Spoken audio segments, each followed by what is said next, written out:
ನಮಸ್ತೆ, ನಾನು ಮುಂದಾಜ್ ಮಾತಾಡ್ತಿರೋದು.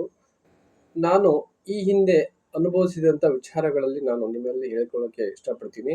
ಏನೆಂದರೆ, ನನಗೆ ರೇಖಿ ಅಭ್ಯಾಸ ಮಾಡುವ ಮುಂಚಿತವಾಗಿ, ಹೀಲಿಂಗ್ ಮಾಡುವ ಮುಂಚಿತವಾಗಿ ನನ್ನಲ್ಲಿ ಏನೇನು ಸಮಸ್ಯೆಗಳಿದ್ವು ಅಂದರೆ, ಕೋಪ, ಸಿಟ್ಟು ಮತ್ತು ಯಾರ ವಿಚಾರವನ್ನು ಕೇಳಿಸ್ಕೊಳ್ತಿದ್ದಿಲ್ಲ ಮೊದಲು.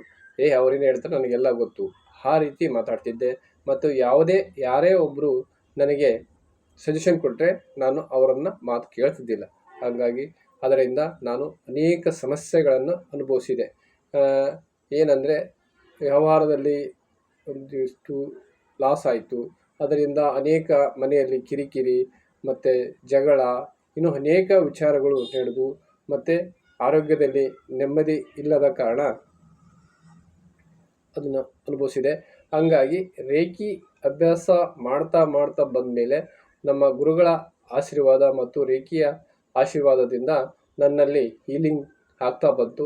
ಹೀಲಿಂಗ್ ಮುಖಾಂತರ ನನ್ನಲ್ಲಿರ್ತಕ್ಕಂಥ ಜಡತ್ವವು ಸಹ ಹೋಗಲಾಡಿ ನನಗೆ ಶಾಂತಿ, ನೆಮ್ಮದಿ ಮತ್ತು ಯಾವುದೇ ಒಂದು ಕೆಲಸದಲ್ಲಿ ನಿರ್ಧಾರ ತೆಗೆದುಕೊಳ್ಳಲಿಕ್ಕೆ ಮತ್ತು ಸಮಾಧಾನ.